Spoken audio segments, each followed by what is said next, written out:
Okay, நானே படிச்சுக்கிறேன். காதலி திரையில் காளியாவாதி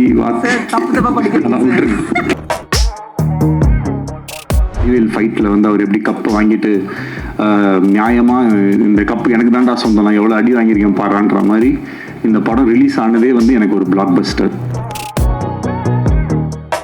எப்பயுமே இந்த மாதிரி ஒரு ஹை கான்செப்ட், ஒரு ஏதாவது ஒரு கொஞ்சம் ஒரு ரெகுலராக நம்ம அந்த ஒரு அரைச்சமாவை அரைக்காம ஏதாவது ஒரு புதுசாக ஒரு விஷயம் சொல்லணும்னா அதற்கான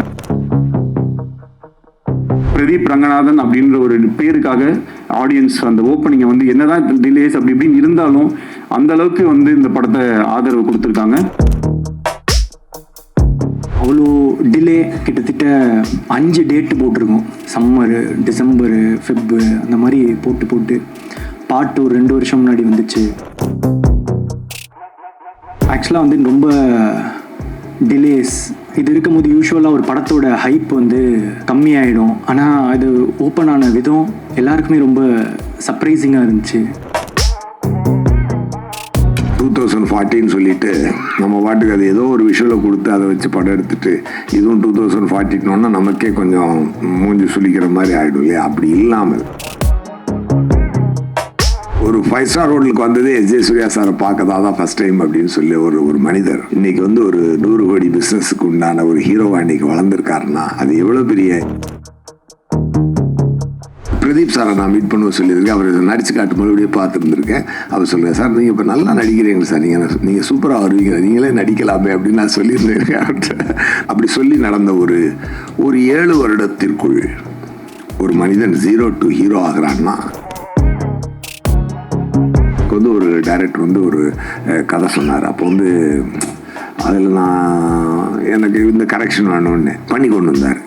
இல்லை இந்த இன்னொரு கரெக்ஷன் வேணும்னு அதையும் பண்ணுறேன் சார் அப்படின்னாரு. அப்புறம் ஒரு நிமிஷம் பொறுங்க, எனக்கு ஒரு வாழ்க்கை இருக்குது, நான் போய்கிட்டு இருக்கேன், நான் வேணும்னு சொல்லி நீங்கள் வந்து பல மாற்றங்கள் பண்ணி உங்கள் வாழ்க்கையை இழந்துடாதீங்க. அதனால் இந்த படத்தில் நான் இல்லைன்னாலும் பரவாயில்ல, நீங்கள் யாரையோ வச்சு நல்லா படம் எடுத்து சந்தோஷமாக இருங்க அப்படின்னு சொல்லி மனசில் பட்டதை நான் சொல்லி அந்த படம் மிகப்பெரிய ஹிட்டு. அந்த படம் லப்பர் பந்து. இன்னைக்கு நம்ம சினிமாவில் பார்க்குறோம், எவ்ரிடே ஏதாவது ஒரு படம் ட்ராப் ஆகுது, ஏதாவது ஒரு படத்தில் இயக்குநர்கள் மாறிடுறாங்க. இன்னைக்கு வந்து டைரக்டர்ஸோட சுச்சுவேஷன் வந்து ரொம்ப கவலைக்கிடமாக இருக்குன்னு சொல்லலாம். அவ்வளோ பெரிய ஒரு படம் வந்து ஆன்லைனில் வந்து லீக் ஆகிருக்கு. இதோடைய மொத்த வழியை, அதாவது எல்லாரோட வழியை விடையும் அந்த இயக்குனரோட வழி தான் அந்த இடத்துல வந்து ரொம்ப அதிகமாக இருக்கும். பிரசன்ட் மீடியாவுக்கு வணக்கம். லைக் வந்து ஒரு 3-4 வருஷமாக 2022 ஃபெப்ரவரியில் வந்து எனக்கு இதோட ஒன்லைன் சொன்னாங்க. ஸோ அதுலேருந்து இப்போ ஒரு 3 வருஷம் அப்போவே இந்த படம் பண்ண போகிறோன்னு ஆடியன்ஸ்க்கு வந்து தெரிஞ்சிருச்சு. ஸோ அதுக்கப்புறமா அவ்வளோ டிலே அண்ட் கிட்டத்தட்ட 5 டேட்டு போட்டிருக்கோம். சம்மரு, டிசம்பரு, ஃபெப்பு அந்த மாதிரி போட்டு பாட்டு ஒரு 2 வருஷம் முன்னாடி வந்துச்சு.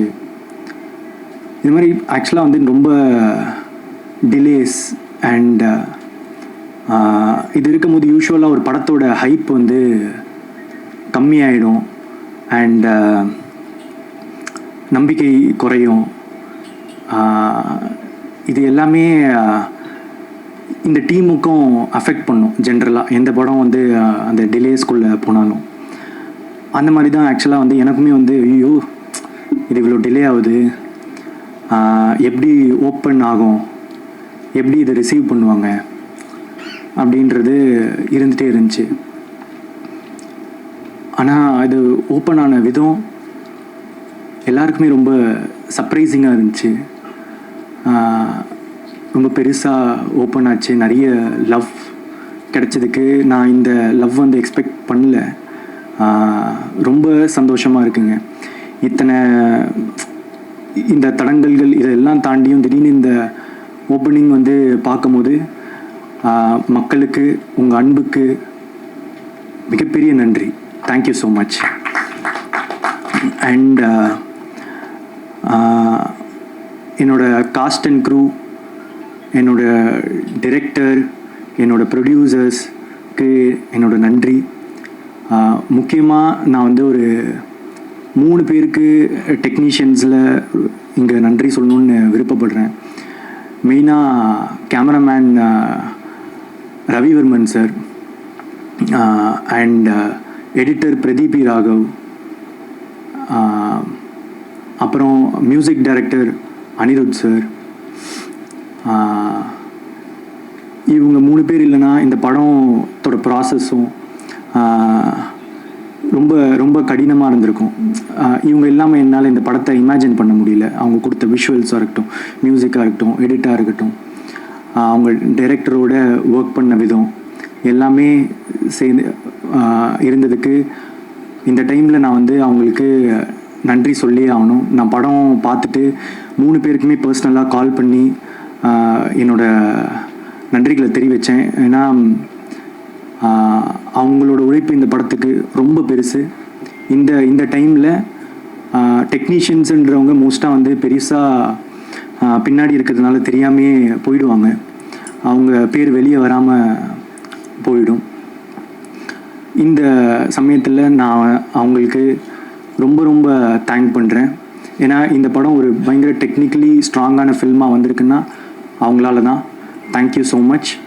அண்ட் ப்ரெசன்ட் மீடியா உங்களோட சப்போர்ட் ஃபஸ்ட்லேருந்து இப்போ வரைக்கும் இருந்திருக்கு. ரொம்ப நன்றி. Thank you so much. ஓகே, நானே படிச்சுக்கிறேன். காதலி திரையில் காளியாவாதி எல்லாருக்கும் ரொம்ப சந்தோஷம். ஒரு நிமிஷம் மேடம், விட்டுருங்க மேடம் ப்ளீஸ். அவர் வேற போயிட்டாரு, எஸ் போயிட்டாரு. சார் வெயிட் பண்ணுங்க சார், அவங்க தப்பா நினைச்சுப்பாங்க சார், நான் ப்ரிப்பேர் பண்ணலன்ட்டு. காதலை திரையில் கேட்கல என்ன சொன்னீங்க? ஓ ஐயோ, அப்படிலாம் இல்லை, எழுதிட்டு வரல நீங்க நினைச்சிடக்கூடாதுல்ல. காதலை திரையில் கவிதையாய் வடித்தவர், கலர்ஃபுல் காட்சிகளில் கனவுகளை படைத்தவர், போடா போடியில் துள்ளி குதித்த இளமை, நானும் ரவுடிதான் என்று சொல்லி ஜெயித்த பெருமை, எளிமையான வரிகளால் இதயங்களை தொட்டவர், பாடல் ஆசிரியனாய் பாட்டிலேயே மேஜிக் செய்பவர், இயக்குனராய் இவர் ஒரு ட்ரீம் மேக்கர், வசனங்களில் இவர் ஒரு ட்ரெண்ட் செட்டர், காத்து வாக்குல தனது காதலை சொல்லி நயன்தாராவின் இதயத்தில் இடம் பிடித்தவர், முகத்தில் தெரியும் சில்மிஷ அரட்டை, இவருக்கு உயிர் குழந்தைகள் இரட்டை, தானா சேர மாட்டார், சேர்ந்தால் விடமாட்டார், தமிழ் சினிமாவில் பலரும் பொறாமை கொள்ளும் சின்ன சிரிப்பில் மக்களை சிறைப்பிடித்தவர், காப்பீடு கம்பெனியின் காரணக்கர்த்தா, 2040 காதலை இன்சூரன்ஸ் பண்ண lovable man, director producer Vignesh Sivan அவர்களை பேச அழைக்கிறோம். Thank you so much. நேற்று ஒரு இன்டர்வியூவில் நான் சொல்லியிருந்தேன், இந்த ஒரு ஸ்டேஜில் ஒரு வடிவேல் ஃபைட்டில் வந்து அவர் எப்படி கப்பை வாங்கிட்டு நியாயமாக இந்த கப்பு எனக்கு தான்டா சொந்தம், நான் எவ்வளோ அடி வாங்கியிருக்கேன் பாடுறான்ற மாதிரி இந்த படம் ரிலீஸ் ஆனதே வந்து எனக்கு ஒரு பிளாக் பஸ்டர். இந்த படம் ரிலீஸ் ஆகிடுச்சு, அதுவே எனக்கு வந்து ஒரு பெரிய பிளாக் பஸ்டர் தான், எனக்கு ஒரு ஹிட்டு. ஏன்னா எப்பயுமே கொஞ்சம் கனவு பெருசாக இருந்துச்சுன்னா அது கொஞ்சம் கஷ்டமாக தான் இருக்குது. ஸோ நம்ம நிறைய தடவை என்னென்னா சுற்றி இருக்கிற சூழ்நிலைகள் காரணமாக எது கொஞ்சம் ஈஸியோ எது கொஞ்சம் சுலபமாக நடக்குமோ அப்படின்ற மாதிரி நம்மளே வந்து நம்மளுடைய கம்ஃபர்ட் ஜோன். இப்போ எனக்கு வந்து இப்போ என் வாழ்க்கை வந்து ரொம்ப ஒரு கம்ஃபர்ட் ஜோனில் தான் இருக்குதுன்னு சொல்லலாம், கடவுளுடைய அனுகிரகத்தால். ஆனால் அதே அந்த கம்ஃபர்ட் ஜோனில் எத்தனை படம் வேணாலும் லைஃப்பில் நம்ம பண்ணிகிட்டே போயிட்டே இருக்கலாம். பட் அந்த கம்ஃபர்ட் ஜோனை பிரேக் பண்ணி நான் இருந்த ஒரு சுச்சுவேஷனே வந்துட்டு எனக்கு கொஞ்சம் என் மேலே பெருசாக நம்பிக்கை இல்லாத ஒரு சுச்சுவேஷனில் தான் இருந்துச்சு. அந்த மாதிரி ஒரு சமயத்தில் ஒரு கம்ஃபர்ட் ஜோனில் இருக்கிற ஒரு ப்ராஜெக்டை கை வைக்காமல் எனக்கு வந்து என்னை சேலஞ்ச் பண்ணிக்கக்கூடிய விஷயம் இந்த படத்தில் வந்து ஒரு ஃப்ரேம் கூட என்னால் ஈஸியாக எடுக்க முடியாது. சும்மா கேமரா எடுத்துகிட்டு போனால் ஒரு இடத்துல வச்சோன்னா அது வந்து ஒர்க் அவுட் ஆகாது.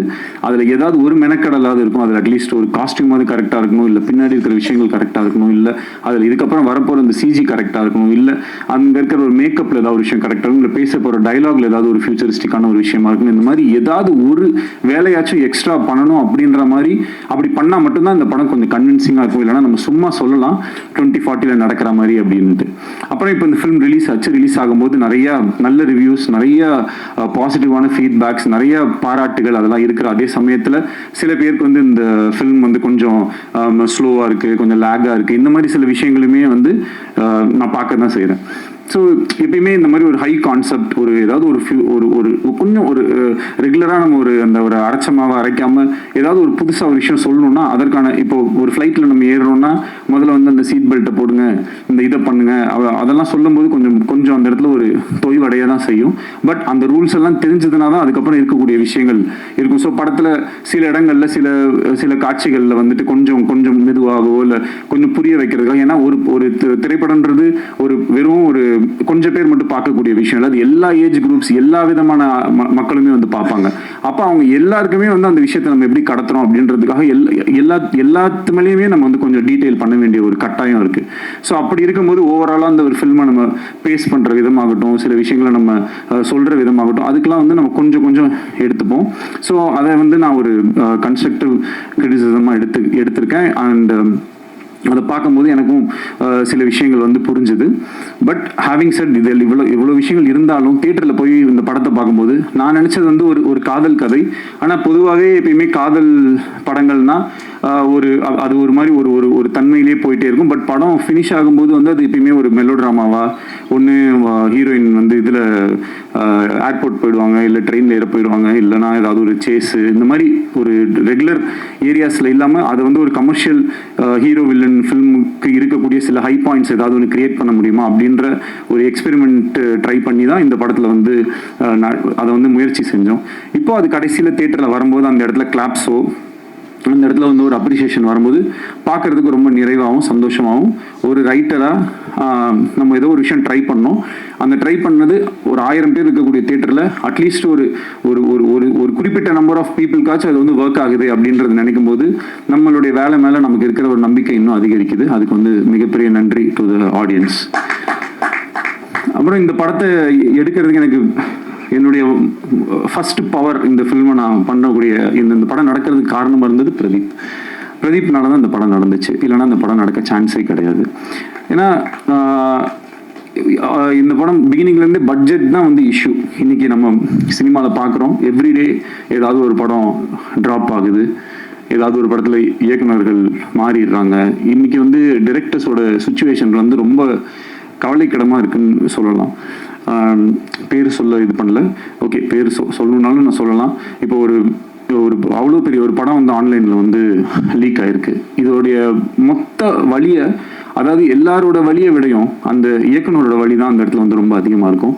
இந்த இடத்துல நான் வந்து வினோத் என்னோட ஃப்ரெண்டுக்கு வந்து என்னுடைய வருத்தத்தை நான் தெரிவிச்சுக்கிறேன்.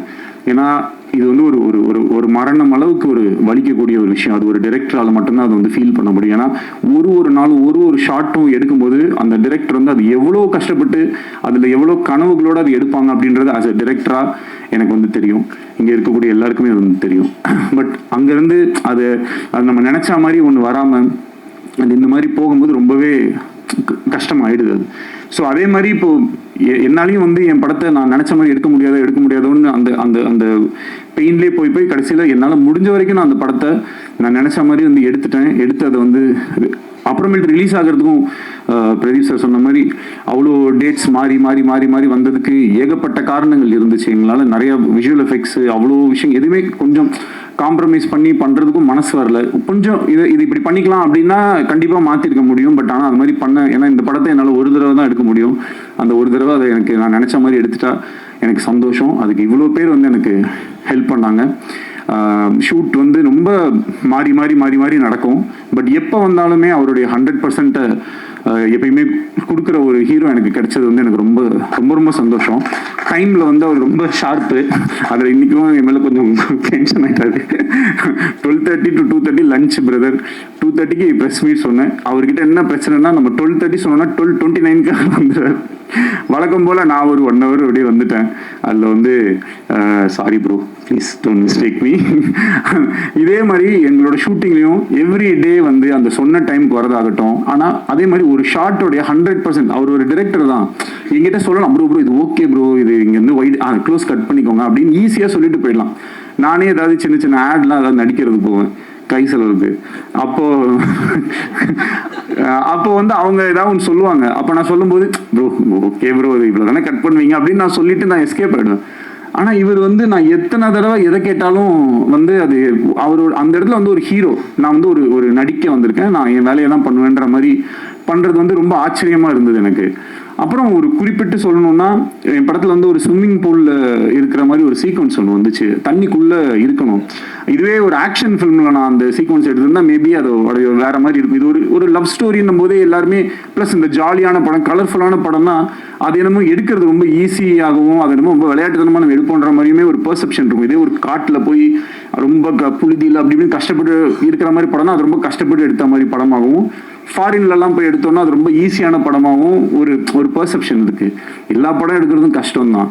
இப்போ இந்த மாதிரி ஒரு படத்தில் இந்த மாதிரி ஒரு சீக்வன்ஸ், ஒரு ஆக்ஷன் சீக்வன்ஸ்க்கு நிகராக உயிருக்கே ஆபத்தார அளவுக்கான ஒரு சீக்வன்ஸாக தான் அது வந்து எங்களுக்கு இருந்துச்சு. ஏன்னா கிட்டத்தட்ட அந்த கேமரா உள்ளே எடுத்துகிட்டு போய் ஒரு நிமிஷம் டு 1.5 நிமிஷம் ஒரு மூச்சு வந்து தம் கட்டி வந்து நடிக்கணும். நைட்டு ஃபுல்லாமே அதை வந்து பண்ணிட்டு இருந்தாரு. அண்ட் நானும் ஸ்விம்மிங் பூலில் தான் வந்து இருந்தேன். ஸோ ஒரு தடவை சரி ஓகே இது எவ்வளோ கஷ்டம் அப்படின்னு சொல்லிட்டு நம்ம ட்ரை பண்ணி பார்ப்போம்னு சொல்லி உள்ளே போனேன். உயிருக்கு பயந்து நான் உடனே வெளியே வந்துட்டேன்.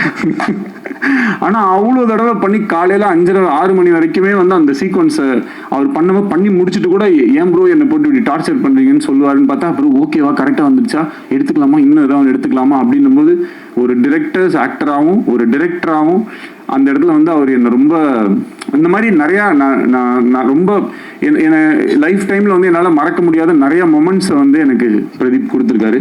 அதுக்கு வந்து ஹார்ட்ஃபெல்ட் தேங்க்ஸ். இன்னைக்கு இந்த படத்துக்கு வந்து மிகப்பெரிய ஓப்பனிங். ஏன்னா மேபி இந்த படம் வந்து டிரெக்டட் பை வேற ஏதாவது ஒரு பேர் போட்டிருந்தா இன்னும் பயங்கரமாக கூட ஓப்பனாக இருக்கலாம், சொல்ல முடியாது. பிரதீப் ரங்கநாதன் அப்படின்ற ஒரு பேருக்காக ஆடியன்ஸ் அந்த ஓப்பனிங்கை வந்து என்னதான் டிலேஸ் அப்படி இப்படின்னு இருந்தாலும் அந்த அளவுக்கு வந்து இந்த படத்தை ஆதரவு கொடுத்துருக்காங்க. அதோடைய ஓப்பனிங்க்கு அவ்வளோ அந்த ஃபேன்ஸோ அவங்களுடைய விஷயங்கள் எல்லாமே வந்து ரொம்ப ரொம்ப பாசிட்டிவாக எங்களுக்கு வந்து அமைஞ்சிருச்சு. இப்போது இந்த வீக்கை என்ன பொறுத்த வரைக்கும் இந்த படம் வந்து ஒரு லாங் ரன் போகும், அதற்கான எல்லா தகுதியும் பொட்டென்ஷியலும் இந்த ஃபிலிமில் இருக்குது அப்படின்றத நான் நம்புகிறேன். இன்னும் இந்த வீக்கெண்டுமே வந்து பயங்கரமாக வந்து இந்த படம் எல்லாமே 10 வருஷம் முன்னாடி எடுத்த படத்தெல்லாம் எடுத்து ரீரிலீஸ் பண்ணிட்டு இருப்பாங்க. நான் இப்போ ஓடிட்டு இருக்கிற படத்தையே திருப்பி 17ஆம் தேதி ஃபர்ஸ்ட் டே மாதிரி ஒரு ஓப்பனிங் வாங்கணும் அப்படின்ற மாதிரி எனக்கு ஒரு ஆசை. இன்னும் கொஞ்சம் பயங்கரமாக இது ஒர்க் அவுட் ஆகணும். ஏன்னா நிறையா கொஞ்சம் மிக்ஸ்டு ரிவ்யூஸ் இந்த மாதிரிலாம் இருக்குது. அது படத்தை போய் பார்க்கும்போது மேபி இன்னும் பெட்டராக இருக்கலாம். இந்த ஒரு ஆல்ரெடி சில மைண்ட் செட்டோட பார்க்கும்போது எவ்வளோ அழகான இப்போ இது என்னது இது ஸ்வீட்டாக கேவலமாக இருக்குது அப்படின்னு சொல்லி குலாப் ஜாமுனை கொடுத்தா மேபி சாப்பிடும்போது அப்படி தோன்றதுக்கும் வாய்ப்பு இருக்குது. அந்த மாதிரி சும்மாவே ஏதாவது ஒரு விஷயத்த சொல்லி அது பண்ணும்போது அது கரெக்டாக போக மாட்டேங்குது. எந்த விதமான மைண்டில் எதுவும் இல்லாமல் இந்த படத்தை நீங்கள் போய் நேராக தியேட்டரில் உட்காந்து பார்த்தீங்கன்னா கண்டிப்பாக வந்து ரசிப்பீங்க அப்படின்றதுக்கு வந்து நம்பலாம். என்னுடைய வேர்டை நீங்கள் வந்து நம்பலாம். அண்ட் ப்ரோ இந்த ஃபில்மும் வந்து கூடிய சீக்கிரம் உங்களுடைய 100 crore கிளப்ல வரும். கான்ஃபிடென்ட்டாக இருங்க, வெற்றி நிச்சயம். நெக்ஸ்ட் வந்து கிருத்தி, சின்ன பொண்ணு கிருத்தி, அவங்க அம்மாவுமே கொஞ்சம் சின்ன பொண்ணு தான். 2 பேரும் வந்து பார்த்தீங்கன்னா செட்டில் அவங்கள வந்து அவங்கள எப்படின்னா ஒரு குழந்தைய ஹேண்டில் பண்ணுற மாதிரி தான் நாங்கள் நிறைய தடவை ட்ரை பண்ணியிருப்போம். அதே நேரத்தில் நிறைய தடவை மிஸ்ஸும் ஆயிரும். அப்போ வந்து கொஞ்சம் அப்பப்போ ஒரு சின்ன முன்ன பின்ன இப்படி இருந்தாலும் அந்த ஒர்க்கை பண்ணும்போது the kind of dedication and அதே ஸ்விம்மிங் பூல் சீக்வன்ஸ் பண்ணும்போது எங்கேயோ ஒரு இடத்துல ஷூட்டிங் பண்ணிட்டு இவங்க டேல அங்கே ஷூட் முடிச்சு நைட்டில் இங்கே வந்து ஷூட் பண்ணிட்டு ஒரு நாள் கூட வந்து அந்த ஒரு இப்படி ஏதாவது ஒரு காரணம் சொல்கிற மாதிரி அந்த மாதிரிலாம் எதுவுமே இல்லாமல் எப்பயுமே she was very sweet and I really loved working with you. And அவங்கள ஃப்ரேமில் அப்படி நம்ம வச்சோம்னாலே வந்து அந்த அளவுக்கு ஒரு அழகு. சாதாரண ஒரு ரோட்ல தான் ஷூட் பண்ணிட்டு இருந்தோம் மலேசியாவில். அது ரவிவர்மன் சாரோட மேஜிக் வந்து எப்பயுமே எப்படி இருக்கும்னா நிறைய லைட்ஸ் நிறைய இது அப்படிலாம் போட்டு பயங்கரமாக காம்ப்ளிகேட்லாம் பண்ண மாட்டார். அது அவருக்கு வந்து அவர் ஒரு கிஃப்டட் டேலண்ட். ஸோ அதை ரொம்ப ஈஸியாக ரொம்ப அழகாக வந்து ரொம்ப இப்படின்றதுக்குள்ள அவரால் வந்து ஒரு எக்ஸ்ட்ராடினரி ஷாட்டை வந்து கம்போஸ் பண்ண முடியும். ஸோ அவருடைய அந்த ஒர்க்கில் கிருத்தியை வந்து காமிச்ச விதமாகட்டும், இந்த படத்தில் வந்து நடித்த மற்ற நடிகர்கள் எல்லாமே, நம்மளுடைய கௌரியெல்லாம் வந்து 96 படத்தில் பார்த்துட்டு இந்த படத்துக்கு நான் என் காஸ்டியூம்ஸ் நான் கொஞ்சம் இதெல்லாம் பண்ணும்போது எனக்கே கொஞ்சம் கஷ்டமாக தான் இருந்துச்சு. பட் இருந்தாலும் கௌரி தப்பாக எடுத்துக்காதீங்க, போடுங்க பரவாயில்ல, 2040 இப்படி தான் ஆகும் அப்படின்னு சொல்லி அவங்கள கன்வின்ஸ் பண்ணி அந்த காஸ்டியூம்ஸ் இந்த மாதிரி விஷயங்கள்லாம் பண்ணோம். ஏன்னா அந்த கேரக்டருக்கு, ஏன்னா இன்னும் 10 வருஷம் கழிச்சு எல்லாம் இஷ்டத்துக்கு தான் ஏதாவது ஒன்று போடுவாங்க. ஸோ நீங்களும் ஏதாவது இஷ்டத்துக்கு போட்டுவாங்க அப்படின்னு சொல்லி தான் அந்த காஸ்டியூம்ஸ் எல்லாமே நம்ம வந்து கொடுத்து நம்ம வந்து எல்லாம் இது பண்ணோம். ஸோ ஓவராலாக இந்த ஃபில்மை நிறைய பேர் வந்து ரொம்ப கஷ்டப்பட்டு எடுத்திருக்கோம். இந்த ஃபில்ம் நடக்கிறதுக்கு ரொம்ப மெயின் ரீசனாக இருந்த லலித் சார். அவர் மட்டும் இந்த படத்தை அன்னைக்கு டேட்டில் வந்து ஸ்டார்ட் பண்ணல அப்படின்னு சொன்னால் இன்னைக்கு வரைக்கும் நான் அது ஒரு லவ் இன்சூரன்ஸ் கம்பெனி ஒரு கதை வச்சுருக்கேன் போது இது பண்ணலான் இருக்கேன்னு சொல்லிட்டு இந்த 2 இயர்ஸையும் அப்படியே நான் தள்ளிட்டு போயிருக்கோம். எனக்கு வேறு ஆப்ஷனே இருந்திருக்காது. அவர் மனசு வைக்கலைன்னா இந்த படம் நடந்திருக்காது. இன்னைக்கு இந்த படத்தை நல்லபடியாக ரிலீஸ் பண்ணி கொடுத்ததுக்கும், இந்த படத்தை ப்ரொடியூஸ் பண்ணி கொடுத்ததுக்கும், எங்கள் எல்லாருக்கும் பக்கபலமாக இருந்து சப்போர்ட் பண்ணுறதுக்கும் ரொம்ப ரொம்ப தேங்க்யூ லலித் சார். அண்ட் நடித்த மற்ற அப்புறம் மெயினாக my other technicians Pradeep Raghav மாதிரி ஒரு எடிட்டர் எனக்கு கிடைச்சது வந்து மிகப்பெரிய ஒரு லக்கு. அண்ட் ஒரு நிறைய காம்ப்ளிகேஷன்ஸ் இருந்துச்சு இந்த ஃபிலிமில். எனக்கு சில டவுட்ஸ் இருந்தது, என்னோட கான்ஃபிடன்ஸ் லெவலும் ரொம்ப கம்மியாக இருந்தது. அப்போது நான் வந்து எனக்கு ஏதாவது டவுட் இருந்துச்சுனாலோ, இது ஒர்க் ஆகலையா, இந்த ஆர்டர் ஒர்க் ஆகுதா இல்லையா அப்படின்றத வந்து இன்னைக்கு பல்ஸில் இருக்கக்கூடிய பிரதீப் ராகவ் கிட்டேயுமே நான் வந்து நிறைய தடவை வந்து கேட்பேன். ஸோ அப்போ அவங்க வந்து வருவாங்க, எடிட்டில் வருவாங்க, உட்காருவாங்க, பார்ப்போம், அனலைஸ் பண்ணுவோம், ஒரு வெர்ஷன் கட் பண்ணி பார்ப்போம், இப்படி கட் பண்ணி பார்ப்போம். இந்த மாதிரி விஷயங்கள்லாம் ரொம்ப பண்ணுறதுக்கு. அண்ட் அவர் வந்து இந்த ஒரு படத்துக்கே வந்து ஒரு 10 படத்தோட வேலையை செஞ்சிருப்பாரு. அதுக்கு ரொம்ப ரொம்ப நன்றி பிரதீப் ராகவ். முத்துராஜ் சார், உங்களுடைய production design and then costumes, அப்புறம் சிஜி ஒர்க் பண்ண மேங்கோ போஸ்ட் வந்து இந்த படத்தோடைய இது வந்து இந்த ஒரு படத்தில் வந்து இந்த செந்தில் கிட்ட வந்து 30 ரூபா கவுண்ட் பண்ணி கொடுத்துட்டு, டேய் இந்த 30 ரூபா நீ வச்சுக்கோ அப்படின்னாரு. டெய்லி ₹1 நான் எடுத்துப்பேன் அப்படின்னாரு. ஓகே அப்படின்னு சொன்னோம். அந்த மாதிரி இந்த மேங்கோ போஸ்ட்ல முதல்ல ஒரே ஒரு ரோபோ மட்டும் பண்ணணும் பிரதர் அப்படின்னு சொல்லிட்டு உள்ள போனோம். அப்புறம் அங்கேருந்து அப்படியே அந்த கையில் ஒன்று வரும், அதுவும் பண்ணி அப்படியே இது பண்ணுங்கன்னு சொன்னோடனே அப்படியே என்னெல்லாம் கேட்டோமோ எல்லாத்தையுமே நான் வந்து பேசின பட்ஜெட்டில் எனக்கு வந்து ரொம்ப ஒரு பாயிண்ட்டுக்கு மேலே அவங்களுமே இந்த ஃபிலிமுக்குள்ள ஒரு லவ்ல வந்துட்டாங்க. So I am always grateful to you Ram. Thank you so much for helping me to achieve this film. And வேறு என்ன சொல்லணும் ஞாபகம் இல்லையே. எஸ்.ஜே. சூர்யா சார் வந்து எந்த அளவுக்கு வந்து ஒரு சப்போர்ட்னா 2018 இந்த ஃபில்மை நான் பண்ண ட்ரை பண்ணிட்டு இருந்த போதுலேருந்து அவர் தான்றதுல நான் ரொம்ப ஃபிக்ஸ் ஆகிட்டேன். அவர் வந்து கொஞ்சம் he is always an very expensive artist தான். பட் ஆனாலும் எனக்கு வந்து அவரை தவிர இந்த ரோலில் வேறு யாரையுமே என்னால் இமேஜின் பண்ண முடியலை. ஸோ எனக்கு அவர் தான் வேணும் அப்படின்றதுல வந்து நான் டிசைட் பண்ணிட்டேன். அதுக்கப்புறம் அவர் ரொம்ப அழகாக, அவருக்கு பயங்கர பிஸி, ஆனாலும் அதுக்கு நடுவில் அவர் சொன்ன மாதிரி நிறைய டேட்ஸ் எனக்கு கொடுத்து என்னை அகாமடேட் பண்ணி இந்த படத்தை வந்து அவர் வந்து எனக்கு ஹெல்ப் பண்ணி கொடுத்தாரு. அதுக்கு வந்து என்றைக்குமே நான் நன்றி கடன் பட்டிருக்கேன். சீமான் அண்ணன் ரொம்ப ரொம்ப ஒரு நல்ல மனிதர். அவரோட ஒர்க் பண்ண ஒரு நாளுமே வந்து ரொம்ப ஹாப்பி. ஒரு அரசியலில் இருக்கக்கூடிய ஒரு மிகப்பெரிய ஒரு தலைவர், ஆனால் ஒரு நாள் கூட அவருடைய அரசியலையோ இல்லை அவருடைய மைண்டில் இருக்கிற ஐடியாலஜிஸையோ அந்த மாதிரிலாம் எதுவுமே எங்ககிட்ட வந்து யார்கிட்டையுமே பேசாமல் எங்களுக்கு என்ன தெரியுமோ, எங்களுக்கு என்ன பிடிக்குமோ அந்த மாதிரி எங்களோட ரொம்ப ஒரு ஃப்ரெண்ட்லியாக ரொம்ப பழகினார். படத்தில் நிறைய விஷயங்களில் வந்து எப்படின்னா ஒரு அப்பா பையன் அப்படின்னும் போது சில டைலாக்ஸ் பேசுவோம். அதுக்கு பையன் கேரக்டரில் இருக்கிறனால ஒரு சின்னதாக கிண்டல் பண்ணுற மாதிரியோ இல்லை ஏதோ ஒரு கவுண்டர்ஸ் இருக்கும். அதெல்லாம் வந்து ரொம்ப நான் கேட்டுக்கிட்டேன், இது ஓகேவாங்க. ஆனால் தம்பி படத்தில் என்னவோ நான் அப்பா பையன் இப்படி தானே பேசுவாங்கன்னு சொல்லி அது ரொம்ப என்னை வந்து என்னோட வேலையை ரொம்ப ஈஸியாக செய்கிறதுக்கு வந்து அலோவ் பண்ண சீமான் அண்ணனுக்கு ரொம்ப நன்றி. அண்ட் மற்றபடி என்னோட ஏடிஸ் ஒர்க் பண்ண எல்லாருமே, Parvathi, Harish, Lenin, Binu, Prasanna and all camera சைடில் வந்து நிறையா சின்ன சின்ன ஒர்க்ஸ் எல்லாமே சில சீக்வன்சஸ் அப்போல்லாம் வந்து எனக்கு சத்யன் சூரியன் ஹெல்ப் பண்ணார், நீரவ் ஷா ஹெல்ப் பண்ணாங்க. இந்த மாதிரி நிறைய பேரோட ஹெல்ப்னால தான் இந்த ஃபிலிம் வந்து நடந்திருக்கு. அவங்க எல்லாரையுமே இந்த நேரத்தில் வந்து நான் நன்றி சொல்லிக்கிறேன். எனக்கு ஸோ தேங்க்யூ. இந்த படத்துக்கு உங்களுடைய ஆதரவு ரொம்ப முக்கியமாக இருக்குது. கொஞ்சம் இன்னொரு தடவை கூட போய் பாருங்கள்.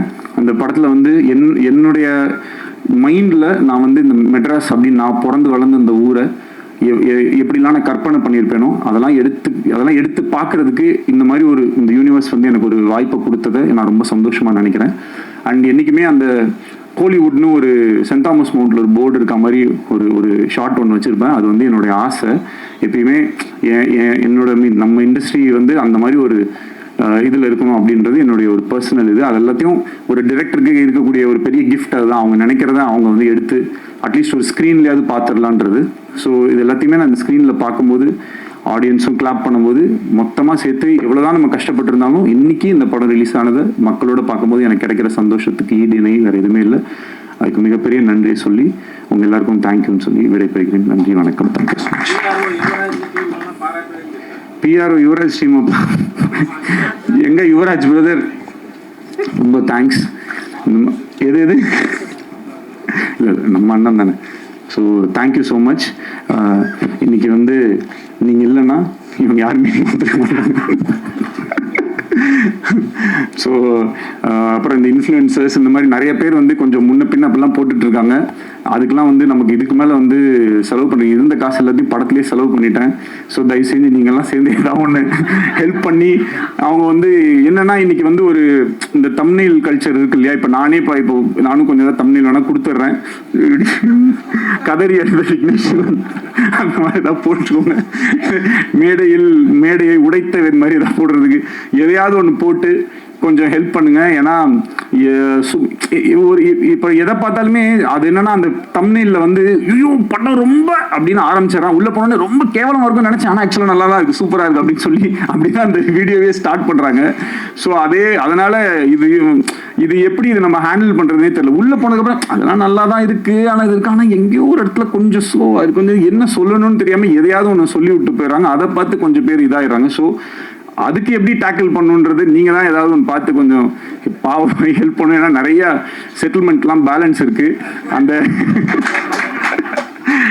இந்த ராமசாமி என் பணம் கிடைச்சிரும்னு ஒரு பல பேர் வெளில இருக்காங்க. அது இந்த வாரம் நல்லா ஓடிடுச்சுன்னா இதுதான், அப்படி இல்லைன்னா ராமசாமி தான்.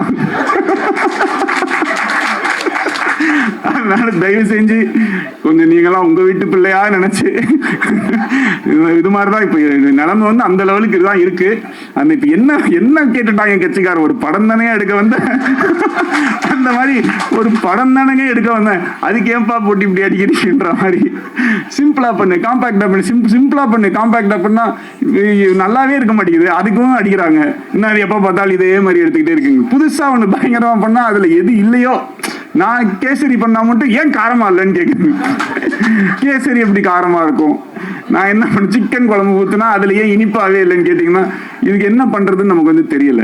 இந்த படத்துக்குள்ள சில நல்ல விஷயங்கள் இருக்கு, அவ்வளவுதான். பிளஸ் பயங்கரமா படம் எடுக்கிறது என்னால பயங்கரமா எடுக்க முடியுமா நீங்க சொல்லுங்க. ஓரளவுக்கு தான் நம்மளால எடுக்க முடியும். அந்த ஓரளவுக்கு எடுத்ததை கொஞ்சம் ஜாலியா வந்து பார்த்துட்டு அழகா அதை ரசிச்சுட்டு உங்களுக்கு பயங்கரமா கோவம் வந்துருச்சா மனசுக்குள்ளேயே வச்சுக்கோங்க. இல்ல ஏதாவது என் ஃபோன் நம்பரோ இல்லை ஏதோ ஒன்று எங்கேயாவது ஒரு இடத்துல நிச்சயமா நான் பார்ப்பீங்க. அப்ப சைட்ல வந்து என்ன சொல்லுங்க, ஏன்டா அப்படி பண்ணேன்னு. அதை விட்டுட்டு அதுக்கு ஒரு வீடியோ போட்டு மொன்னு சொல்லி ஏன் அப்படி பண்ணி. ஸோ அதனால நிறைய மறுபடியும் சொல்லிக்கிறேன், செட்டில் பண்ணணும். ஸோ பார்த்துக்கோங்க. ஸோ கரெக்டாக பார்த்து தயவு செஞ்சு எல்லாருமே கொஞ்சம் ஹெல்ப் பண்ணி இந்த படம் ஏப்ரல் 17th வந்து திருப்பி நாங்கள் வந்து ஓப்பனிங்கை கிரியேட் பண்ணி இந்த படத்தை பயங்கர ஹிட் ஆக்கி நான் செல்லக்குட்டி பிரதீப்க்கு அந்த 4th 100 crore சொல்லி போஸ்டரை ஒட்டியே ஆகணும் அப்படின்றதுல உறுதியாக இருக்கும். தேங்க்யூ. ஹலோங்க, வணக்கம். எப்படி இருக்கீங்களா? முதல்ல இனிய தமிழ் புத்தாண்டு நல்வாழ்த்துக்கள். நேற்று நாள் இன்னைக்கு தான் உங்களை சந்திச்சிருக்கோம், அதை நான் தெரியப்படுத்திக்கிறேன். ஒரு அருமையான தருணத்தில் நம்ம அடிக்கடி சந்திக்கிறோம். இது அது மாதிரியான ஒரு நல்ல அருமையான தருணம் இன்னைக்கு நமக்கு மீண்டும் அமைஞ்சிருக்கு. ரொம்ப சந்தோஷம். எப்படி சொல்கிறது,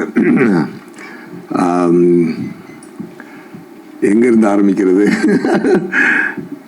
விக்னேஷன் சார்லேருந்தே ஆரம்பிப்போம். அவர் என்ன பண்ணுவார்னா, அவருக்கு வந்து நம்ம மேலே ரொம்ப பிரியம் உண்டு. அந்த பிரியம் எந்த அளவுக்கு இருக்குன்னா, சார் எங்கே இருக்கீங்க சார் அப்படிம்பாரு. நான் அந்த ஹைதராபாத்தில் சரிபோதா சனிவார ஷூட்டிங்கில் இருக்கேன் சார், நாளைக்கு கிளம்பி மலேசியா வந்துட முடியுமா? ஏன் சார் அப்படின்னு. இல்லை ஷூட்டிங் இன்றைக்கி முடிஞ்சிருது சார், பட் நான் சென்னை போகணும் சார். இல்லை நீங்கள் ஒன்றும் இல்லை, இப்போ நான் பெரிய பொருள் செலவில் படம் எடுத்துக்கிட்டு இருக்கேன். இங்கே ஏர் ஏஷியான்னு ஒரு பில்டிங் இருக்குது. அந்த பில்டிங் இப்போ நான் செட்டாக போடணும்னா அதுக்கு ஒரு 5 கோடி ரூபா இல்லாட்டி ஒரு 7 கோடி ரூபாய்க்கிட்ட ஆகும். நீங்கள் வந்தீங்கன்னா அந்த சீனை நான் எல்ஐசி ஆஃபீஸ் மாதிரி கொஞ்சம் கன்வெர்ட் பண்ணி அதில் ஒரு போர்ஷனாக நான் இதில் எடுத்துக்குவேன். முடிஞ்சா வாங்க, இல்லைன்னாலும் பரவாயில்ல அப்படின்னா ஏர்போர்ட்டில் ஓடுவேன். அதுக்கப்புறம் கட் பண்ணால் கட் பண்ணோன்னா நான் ஹைதராபாத் ஏர்போர்ட்டில் கடை ஓடிட்டு இருப்பேன். ஃப்ளைட்டில் வந்து முடிச்ச உடனே அங்கே போய் உட்காந்து மீசை எடுத்துடலாமா சார் அப்படிம்பாரு. சார் பல படத்துக்கு கண்டினியூட்டியாக போயிட்டுருக்கு சார், இப்போ சரிபதாசன் நேரத்தில் இதான் மீசை தான் சார். எடுத்தால் இந்த படத்துக்கு நல்லா இருக்கும். கொஞ்சம் பாருங்க அதை குறைச்சி காட்டுறது. இதெல்லாம் ராத்திரி எத்தனை மணிக்கு போகுதுன்னா, பிரதீப் சாரோட ஷூட் பண்ணிட்டு இருக்காரு. ராத்திரி ஒரு 11:30 மலேசியா டைம். அதனால கொஞ்சம் மீசை இப்படி கொஞ்சம் குறைச்சிட்டு இது ஓகே அப்படின்னு. ஓகே பட் முழுக்க எடுத்துட்டா நல்லா இருக்கும். அந்த மாதிரி ஃபுல்லாக ஷேப் பண்ண இப்போ தான் நியூ ஏஜ் ஜெயசூர்யா பார்க்க முடியுது அப்படிம்பாரு. இப்படி சொல்லி ஆரம்பிப்பார். சரி, அது மாதிரி திடீர்னு இன்னொரு நாள் ஃபோன் அடிப்பார்.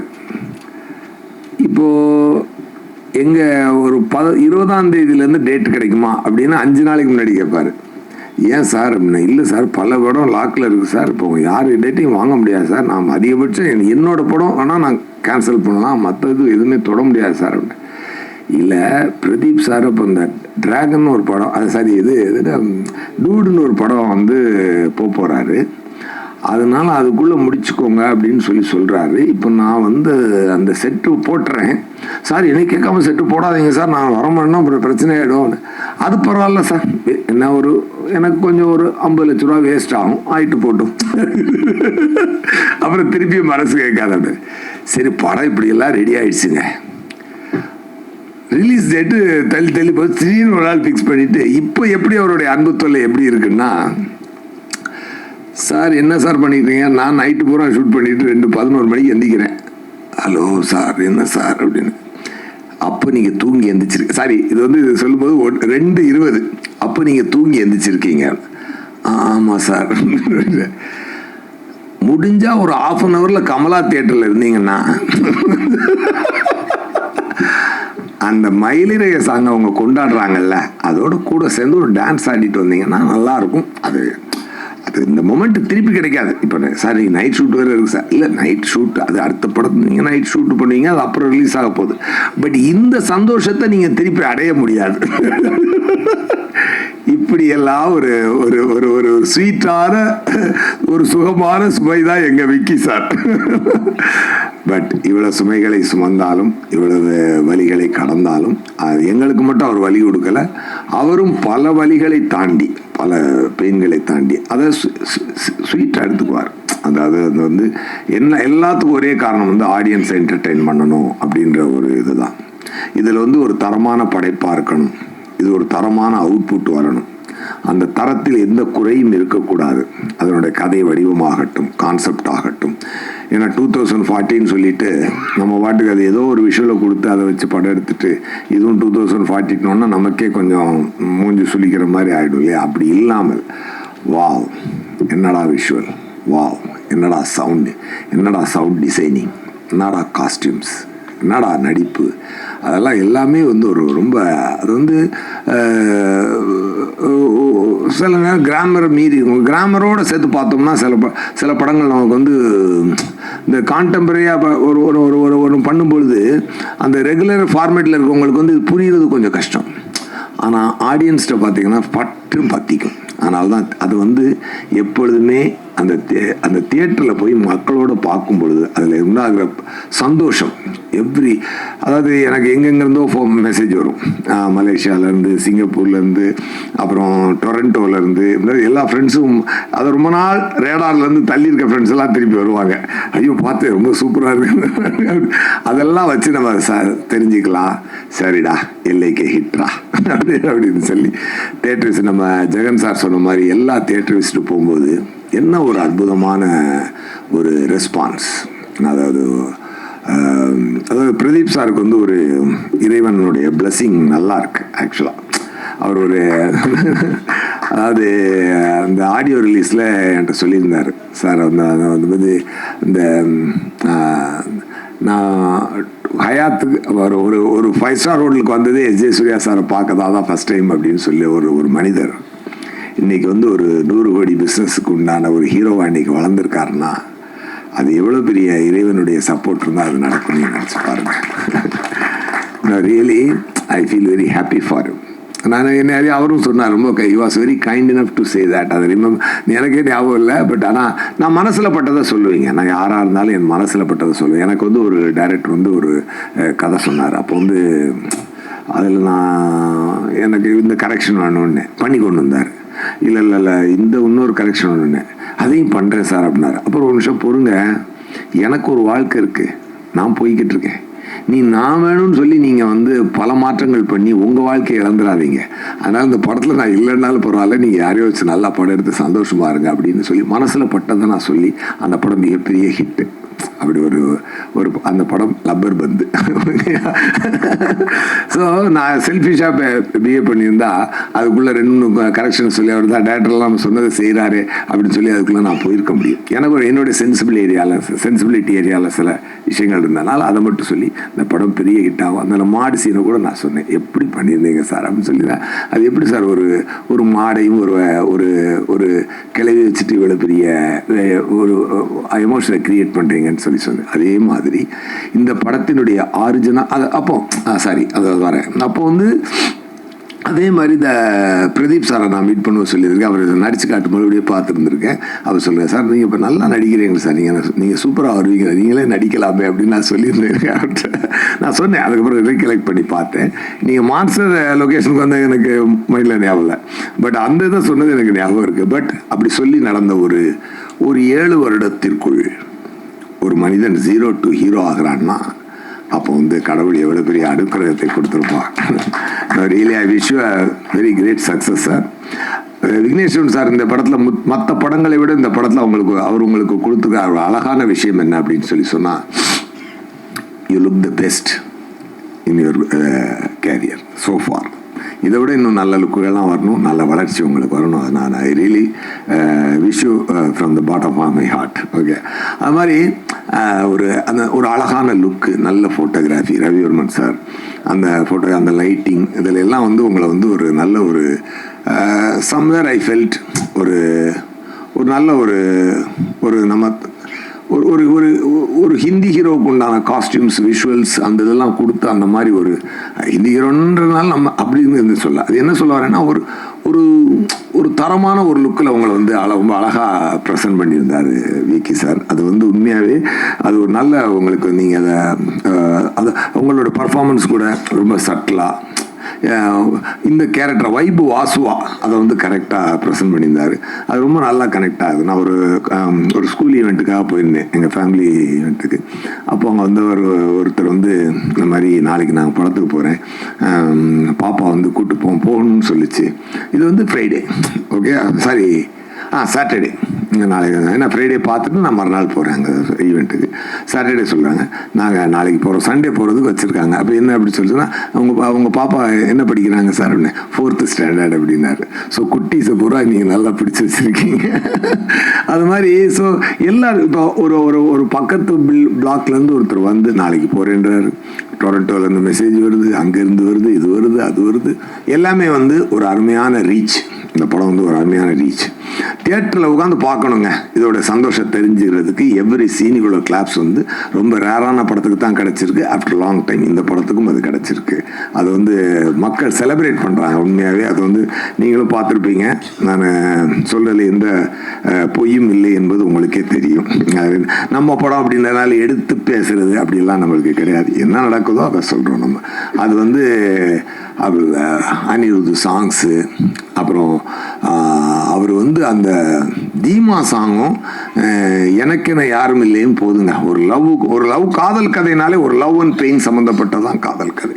அந்த லவ்வுக்கு தீமா சாங்கும் அந்த பெயினுக்கு வந்து எனக்கென யாரும் இல்லையே சாங்கும் போட்டால் அந்த 2 சாங்கும் கொடுக்குற ஒரு பரவசம், அது பரவசம்னு சொல்லணும். ஒரு பரவசமும் ஒரு வார்ம்த் ஃபீலிங்கும் அந்த அந்த கிளைமேக்ஸுக்கு முன்னாடி வரக்கூடிய அந்த சாங், அந்த பூக்கள், ஓ மை காட் சூப்பர்.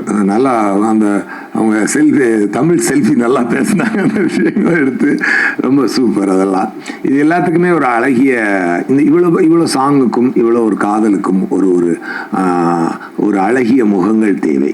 அந்த அழகிய முகங்களாக கிருத்தி ஷெட்டியும் கௌரியும் அதை நல்லா காம்ப்ளிமெண்ட் பண்ணியிருக்காங்க. எஸ்பெஷலி கிருத்தி ஷெட்டி வந்து அவங்க தமிழ் செல்ஃபி சொன்ன மாதிரி நல்ல டான்ஸர். அவங்களுக்கு உண்டான ஒரு நல்லா பேசுனீங்க, தமிழ் நல்லா ரொம்ப பேசுனீங்க. பட் உங்களுக்குள்ள இருக்கக்கூடிய அனுபவத்துக்கு நீங்கள் எடுத்து பேசின விதம்ன்றது, அந்த ஸ்டேஜை கையாண்டு பேசின விதம்ன்றது ரொம்ப ரொம்ப நல்ல சந்தோஷம். உங்களுக்கு ஒரு நல்ல வெற்றி அமைஞ்சிருக்கு. இந்த வெற்றி உங்களுக்கும் தொடரும் நான் விருப்பப்படுறேன். அண்டு 96 பெரிய பேர் எடுத்த கௌரி வந்து இன்னைக்கு வந்து திருப்பியும் இந்த படத்தில் ஒரு நல்ல பேர் எடுத்திருக்காங்க. அந்த இவங்க சீனில் எனக்கு ரொம்ப பிடிச்ச சீன் என்னென்னா, அந்த போய் அவர் வந்து பிரதீப் சார் வந்து வாடி வா கிஸ் பண்ணிக்கலாம் வா அப்படின்னு சொல்லி கூடும்பொழுது நீ என்ன விடு அப்படின்னு சொல்லுவாங்க. புரியுது இல்லை, முடியல இல்லை, இப்போ புரியுதா உனக்கு, இது லவ் இல்லை, நம்ம கொடுக்க ஃப்ரெண்ட்ஷிப் தான் அப்படின்னு சொல்லி அந்த ஃப்ரெண்ட்ஷிப்புக்கும் லவ்வுக்கும் இருக்கிற ஒரு அழகான ஒரு அழகிய கோட்டை ரொம்ப அருமையாக சொல்லியிருக்காரு. இதில் வந்து விக்னேஸ்வரன் சார் ரொம்ப ரொம்ப நெஞ்ச நமைச்சிக்கிட்டெல்லாம் சீன்கள் சொல்லாமல், பட் அழகான விஷயங்களை அதாவது ரொம்ப வரடி போட்டு தேய்ச்சி சொரிஞ்சு வச்சிடாம ரொம்ப அழகா அப்படி பிரீஸியாக சொல்லிட்டு போன விதம் வந்து இந்த படத்தில் ரொம்ப புதுசாக இருந்தது. ஒரு அழகிய வெற்றி, ஒரு தரமான வெற்றி. அதுக்கு ப்ரூஃப் வந்து எந்த தியேட்டருக்கு போனாலும், ஏன்னா நண்பனா விக்னேஸ்வரன் சார் மேலே என்ன வருதுன்னா, அவர் வந்து அவர் எனக்கு ஒரு நல்ல நண்பர். பழகின காலங்களில் இத்தனை நாளில் இல்லாட்டி இவ்வளோ உரிமையாக வந்து 2:30 மணிக்கு வான்னு சொல்லி கமலா தேட்டரில் வந்து 2:30 மணிக்கு டான்ஸ் ஆடி 2 மணிக்கு தூக்கி அடிச்சு சொல்ல முடியாது இல்லையா? அந்த மாதிரியான ஒரு நண்பர். கண்டிப்பாக அதில் எனக்கு என்ன சந்தோஷம் அப்படின்னு சொன்னால், அதில் வந்து written and directed by Vigneshwaran அப்படின்னு போட்டோடனே ஹோல் தியேட்டர் எரப்ட் ஆகுது. அது வந்து எனக்கு கேட்குறது ரொம்ப சந்தோஷமாக இருக்குது. அது வந்து ஒரு மரியாதையான இடத்திற்கு நம்ம நண்பர் ஒருத்தர் ஒரு மரியாதையான தன் தொழிலில் ஒரு மரியாதையான ஒரு தரமான இடத்தை எட்டி இருக்கிறார் அப்படி என்பது அது நமக்கு மிக மிக சந்தோஷமான ஒரு விஷயம். படத்தினுடைய தயாரிப்பாளர் லலித் சாருக்கும் நயன்தாரா மேடமுக்கும் என்னுடைய வாழ்த்துக்கள். அண்டு சீமான் சார் வந்து அவர் சொன்ன மாதிரி எனக்கு காதல் காப்பீட்டு கழகத்தினுடைய ஆப்போசிட் போல் வந்து அண்ணன் என்ன பேசுனாலும் சீட்டார் என்னடா தம்பியே ஆரம்பிப்பார். ரொம்ப உண்மையாக இருக்கும், ரொம்ப இயல்பாக இருக்கும். நான் கூட அந்த இங்கிலீஷில் trouble cast for my flourishing business தலித்து மென்போனை தாத்தாக்கி கொள்ளல் நேரி செய்வன்பா புரியலையா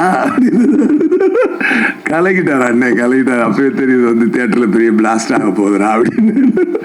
அது சூப்பரா பண்ணார். அவருடைய அந்த தன் மனதில் அவர் வச்சிருக்கக்கூடிய ஒரு அந்த தமிழ் மீது இருக்கக்கூடிய மாறாத பற்றும் அந்த நல்ல வாழ்க்கையின் மீது அவருக்கு இருக்கக்கூடிய பாசமும் அவர் நேசமும் அந்த படத்தில் அது அழகா கன்வே ஆச்சு. அதுதான் சோல் ஆஃப் த ஃபிலிம். ஆக்சுவலாக இப்படி வாழ வேண்டும் என்று எல்லோரும் ஆசைப்படக்கூடிய ஒரு உலகம்தான் அது. வந்து விக்னேஸ்வரன் சார் ஒரு விஷயம் நேற்று கூட நான் ஒரு இன்டர்வியூ பேசிட்டு இருக்கும்போது சொன்னார். அந்த மாதிரி அந்த சயின்ஸ் எவால்வ் ஆகும் பொழுது இந்த மாடர்ன் விஷயங்களை நம்ம இழக்காமல் இருக்க முடியாது. பட் அதை யூஸ் பண்ணிக்கணும். அதில் நம்மளே இழந்துடாமல் இருக்கணுன்றதான் இந்த படத்தினுடைய அருமையான தத்துவம். I enjoyed the best. நான் எல்லா சீன்லையுமே நான் ரொம்ப என்ஜாய் பண்ணி நடித்தேன். நான் அவரோட நிறையா சண்டை போடுவேன். என்ன சார் எனக்கு வந்து 100 மூட்டை 10 மூட்டை தூக்குறதுக்கு சம்பளம் கொடுத்துட்டு எனக்கு 5 மூட்டை தான் தூக்க வைக்கிறீங்க அப்படின்னு சொல்லி நான் அவரை வந்து எப்பொழுதுமே அவரோட சண்டை போட்டுக்குவேன். பட் வாட் எவர் எனக்கு வந்து அவர் சொன்னார். நான் இன்னும் கேட்டேன் அவர்கிட்ட வந்து, எனக்கு பாருங்க மாநாடுல எல்லாம் எனக்கு வந்து வந்தால் சுட்டா சத்தா ரிப்பீட் மாதிரி எல்லாம் டயலாக் கொடுத்தாங்க, எவ்வளோ நல்லா ரீச் ஆச்சு அப்படின்னு சொல்லி சொன்னால் அது சார் உங்களுக்கு அதை விட ஒரு வச்சிருக்கேன் சார் ஒரு விஷயம் பொறுங்க அப்படின்னாரு. அது என்னடான்னு பார்த்தா டக்கடன்னு போட்டாச்சு. இன்னைக்கு வந்து இன்ஸ்டாவை திறக்க முடியலைங்க.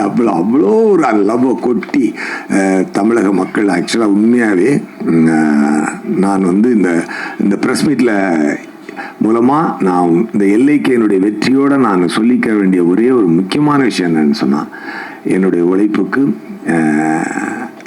மக்கள் கொடுக்குற அன்பு அது வந்து ரொம்ப சந்தோஷமாக இருக்குது. அந்த தியேட்டரில் பார்த்துட்டு அது என்னங்க அது என்ன ரெஸ்பான்ஸ், என்ன ஒரு சந்தோஷம். அதில் எனக்கு என்ன சந்தோஷம்னா, நம்மளுக்கு இறைவன் கொடுத்த இந்த ஒரு இந்த கலை நம்மளை செய்யும் பொழுது அது மக்களை இவ்வளோ சந்தோஷப்படுத்தும் போது that is the highest pleasure I am getting in the world. Really I am telling you. Thank you so much. And நல்ல ஒரு வெற்றியை கொடுத்ததற்கு ரொம்ப நன்றி. இந்த டீம் சார்பாக ப்ரெஸ் சார்பாகவும் நீங்களும் எப்பொழுதுமே இந்த படத்தை வந்து எங்களுக்காக நாங்கள் நல்ல விஷயங்கள் செய்யும் பொழுது பாராட்டியும் தவறுகள் செய்தால் தட்டி கேட்டும் எங்களை வந்து வழி நடத்திக்கிட்டு இருக்கீங்க. உங்களுடைய சப்போர்ட்டுக்கும் உங்களுடைய பங்களிப்புக்கும் மனமார்ந்த நன்றி.